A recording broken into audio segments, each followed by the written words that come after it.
at the front desk, we have your email to make sure that you get the photos and the press release that will follow.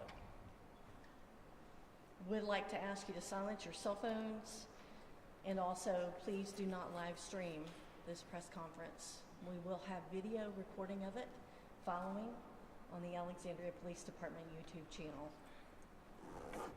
Before we begin, I want to acknowledge that we are here today to address multiple serious incidents of sexual assault that have occurred across the region. Our primary concern at this moment is for the well-being and the privacy of those who have been impacted and the survivors. As a law enforcement agency, we are committed to ensuring they have access to the full range of services they need during this incredibly difficult time. We're about to discuss a case that could be difficult to hear, particularly for survivors of sexual assault. I want to encourage anyone who feels impacted or triggered by this information to please reach out. Support is available to you by calling the Alexandria Sexual Assault Center. Trained volunteers and staff are available 24/7. The phone number is 703-683-7273. This resource is free and confidential. And to anyone in our community who may be impacted by this news, you are not alone. If you or someone you know has experienced sexual violence, please don't hesitate to call for resources. Again, that number is 703-683-7273. Now you will hear from Alexandria Police Chief Tarek McGuire.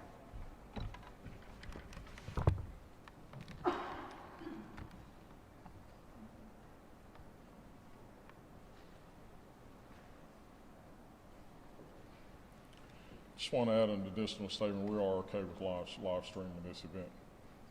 Good afternoon. My name is Tarek McGuire, Tarrick McGuire. I'm the Chief of Police here in Alexandria, Virginia. I want to acknowledge the enormity of this moment. I want to acknowledge how many people are impacted by sexual violence. Many of us, including me, know someone that is a survivor of these horrific acts.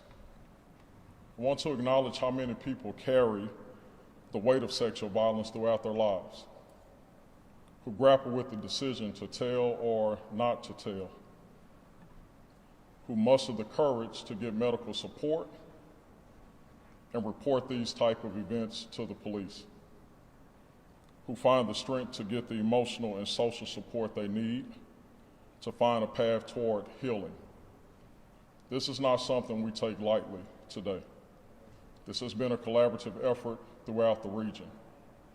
And with me today are Virginia Commonwealth Attorney Brian Porter, Prince George's County State Attorney Tara Jackson, and Deputy Chief Todd Leitner of the Prince George's County Police Department. Before I take any other comments or state anything else, I would like to turn it over to Brian Porter, our Commonwealth Attorney. Thank you, Chief. My name is Brian Porter. It's B-R-Y-A-N, and the last name is P-O-R-T-E-R, and I'm the Commonwealth's Attorney for the City of Alexandria. In 2025, the Alexandria Police Department began to investigate the defendant, Timothy Valentin, and that is spelled V-A-L-E-N-T-I-N, a 30-year-old resident of Prince George's County, Maryland, as the suspect in a sexual assault case. APD detectives worked closely with prosecutors in my office, and after a lengthy investigation, the defendant was subsequently indicted by an Alexandria grand jury on December 8, 2025. On December 11th, 2025, the defendant was arrested and formally charged with 5 felony offenses alleged to have occurred in April of 2025. Rape by force, rape by physical incapacity or helplessness, forcible sodomy, adulteration of a beverage, and abduction with the intent to defile. During that arrest, detectives recovered the defendant's cell phone. They obtained a search warrant and conducted a forensic examination of the contents of the phone. And that search of the phone revealed a significant amount of evidence that revealed the defendant may have engaged in numerous sexual assault offenses in both Maryland and Virginia. APD detectives continue to coordinate with my office and liaise with the Prince George's County, Maryland Police Department and the Prince George's County, Maryland State's Attorney's Office. As a result of the ongoing investigation, this morning, a superseding indictment was returned by the Alexandria Grand Jury, charging the defendant with a host of new offenses related to 3 additional cases. Given the rules of professional responsibility, I cannot detail the evidence, but the defendant's alleged method of operation was to meet women on dating websites, arrange to meet them in person, and then sexually assault them. In the first of the cases returned in the superseding indictment this morning, the defendant was charged with a number of offenses related to 2 separate allegations of sexual assault against the same survivor, the first allegedly occurring between March 7th and 8th, 2025, and the second allegedly occurring on March 10th, 2025. With regard to these incidents, the defendant was charged with a total of 9 felony offenses, alleging 2 separate rapes, 2 counts of forcible sodomy, 1 count of aggravated sexual battery, and 2 counts of object sexual penetration. With regard to the 2 separate rape allegations, the defendant was charged with 2 counts of rape alleging different methods of accomplishing the offense, 1 count alleging rape by force, the other alleging rape by physical incapacity or helplessness, for a total of 4 counts of rape relating to 2 separate alleged incidents. The defendant was also charged with 15 counts of unlawful filming or videotaping of another. In the second of the cases alleged in the superseding indictment, the defendant was charged with a number of offenses related to an allegation of sexual assault allegedly occurring between March 28th and March 29th, 2025. With regard to this case, the defendant was charged with a total of 4 felony offenses: rape by force, rape by physical incapacity or helplessness, adulteration of a beverage, and abduction with the intent to defile. In the third of the cases alleged in the superseding indictment, the defendant was charged with a number of offenses related to an allegation of sexual assault allegedly occurring between November 10th and 11th, 2025.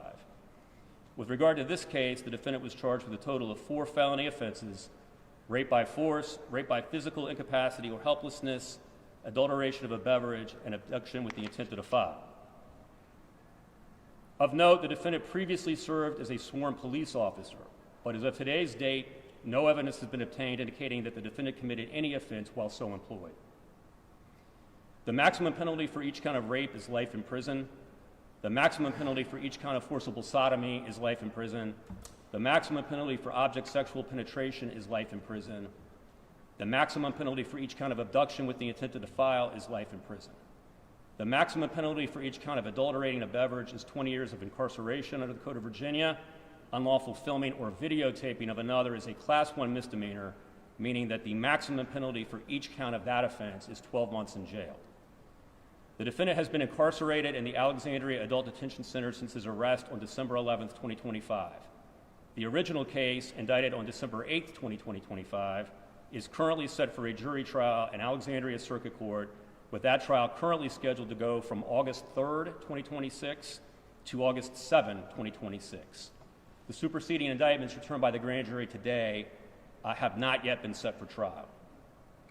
The investigation into the defendant's actions remains open, and additional charges may be lodged in the future. Any person with relevant information or additional evidence related to this matter is encouraged to contact police investigators, and other members of the people assembled here will explain how to do so in a moment. I would like to commend the professionalism shown by the partner agencies investigating this matter, to include the Alexandria Police Department, the Prince George's County, Maryland Police Department, and the Prince George's County, Maryland State's Attorney's Office. While the arrest has been made, the hard work of securing a conviction is just beginning. As I have repeatedly noted during my comments, charged offenses are at this stage merely allegations.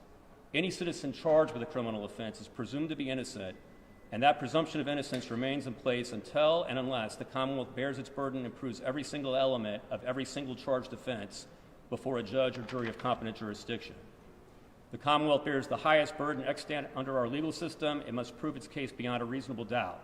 And finally, I note that the fact that a citizen has been indicted by a grand jury is not evidence that he committed any criminal offense and should not be deemed as such.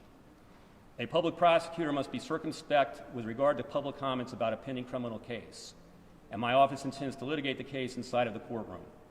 Rule 3.6 of the Virginia State Bar's Rules of Professional Conduct for Attorneys states in pertinent part that a lawyer participating or associated with the prosecution of a criminal case that may be tried to a jury shall not make or participate in making an extrajudicial statement that the lawyer knows or should reasonably know might have a substantial likelihood of interfering with the fairness of a trial by jury.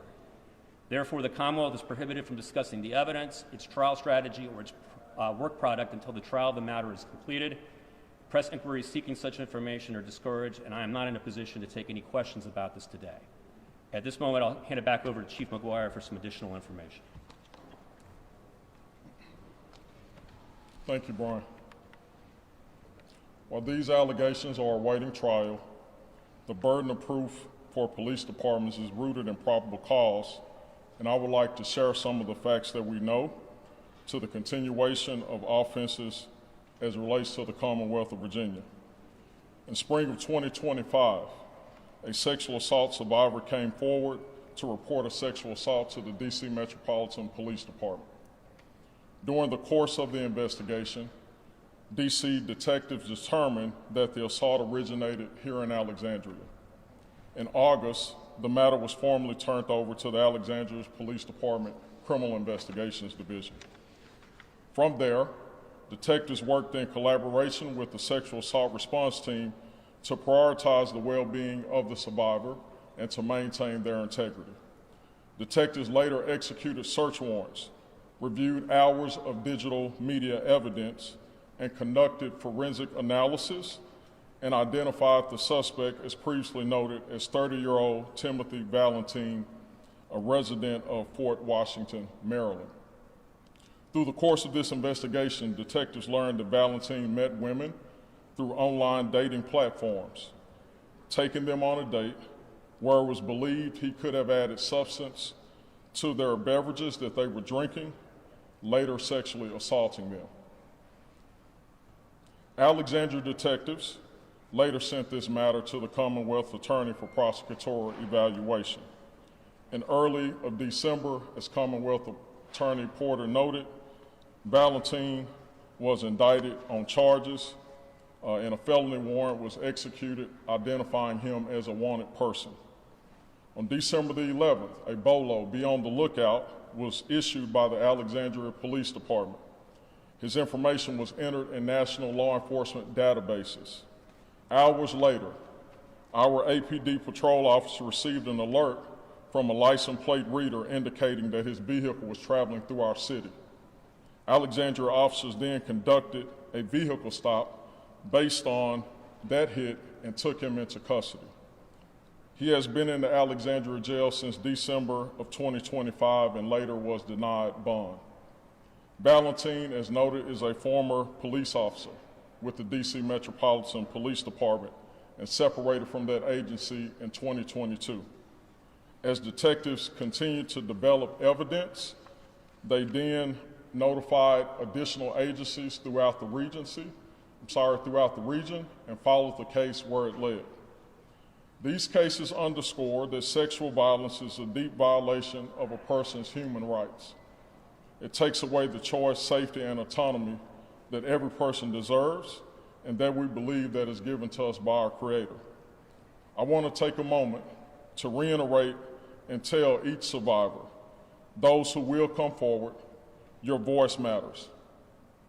Our approach to every case is to take a victim-centered approach, and in that commitment, we will listen, we will take every report seriously, and we will pursue accountability and justice to the fullest extent of the law. We see you, we hear you, and we will seek justice on your behalf. To the public, if you have had any contact with Timothy Valentine, if you were on a date with him, If you believe that you have been assaulted by him, or if you have relevant information concerning these cases, please call our general tip line at 703-746-6911. I repeat that number, 703-746-6911, to leave a message, or if you don't feel comfortable leaving a message, you can send an email at tips@alexandriava.gov. His photo is shown here, and I want to stress that you may have known him by another name. Confidential support and advocacy for resources are here for you, and please contact our Sexual Assault Center if you need that additional support at 703-683-7273 for help. We will make this publicly available. Again, these cases reflect the strength of regional collaboration, not only between APD, but our neighboring Prince George's County Police Department and the Metropolitan Police Department. Now we'll turn it over to Prince George's County's Office of the State Attorney, Ms. Tara Jackson.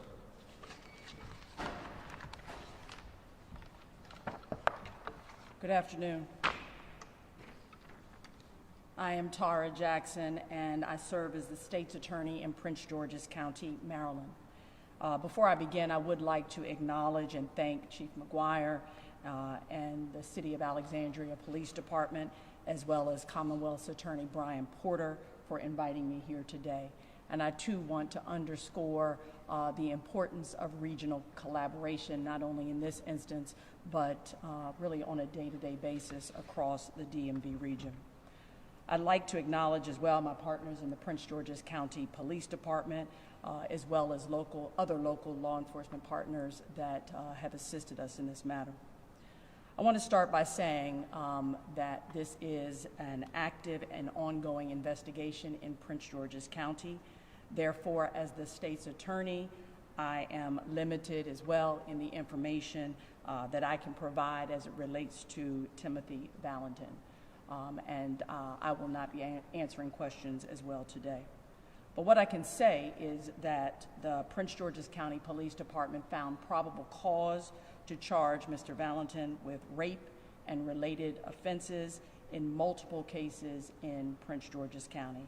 And those charges arise from incidents that occurred in 2024 and 2025. My office will continue to undergo a thorough investigation and review of the charges and the evidence, and then make a determination as to whether or not we will ask the grand jury to indict. And certainly if the grand jury indicts, then a trial would then follow, where we would have to prove beyond a reasonable doubt the charges that are lodged against Mr. Valentin.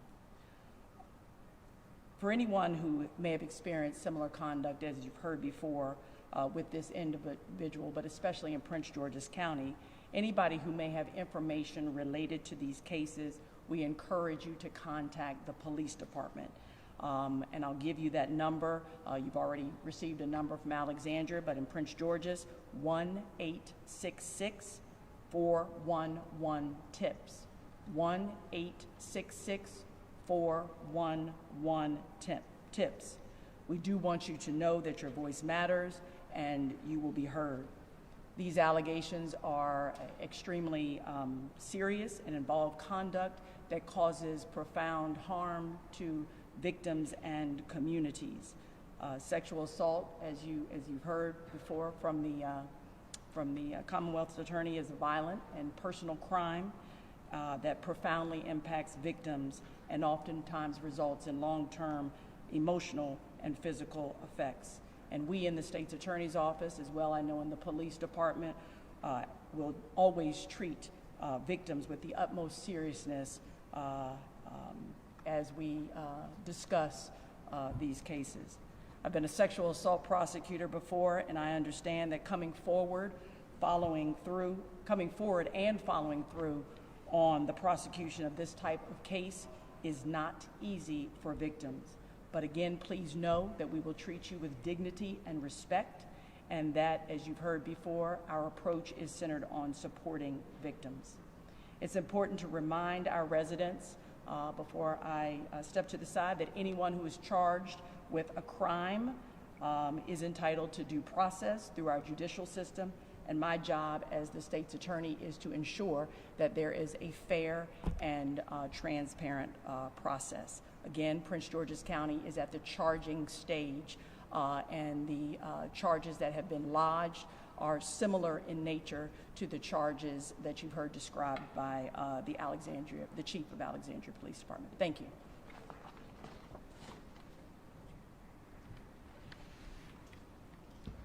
Good afternoon. I'm Todd Leitner, L-I-G-H-T-N-E-R, Deputy Chief for the Prince George's County Police Department. I want to thank Chief McGuire and Alexandria Police Department for hosting us today, allowing us to speak, and for their partnership in this investigation. In late January 2026, Alexandria Police Department contacted Prince George's County Police Department's Special Crime Division Sexual Assault Unit regarding Mr. Valentin. Alexandria Police Department's investigation had identified potential cases in Prince George's County.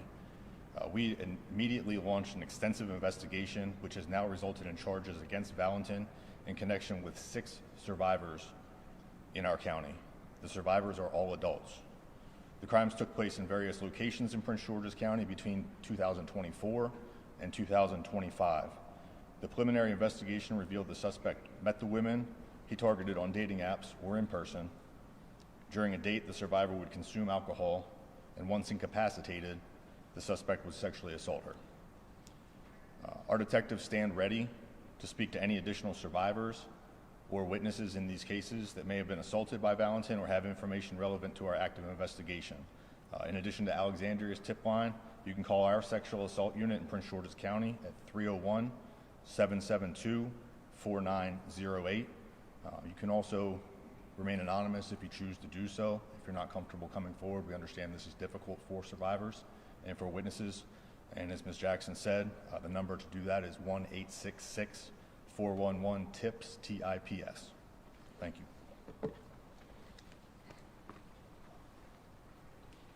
Now, before we close and take questions, it's so important to acknowledge not only those survivors that were brave to come forward, but the amount of investigative work that it has taken, forensic interviews that it has taken, and the support that it has taken for us to get here.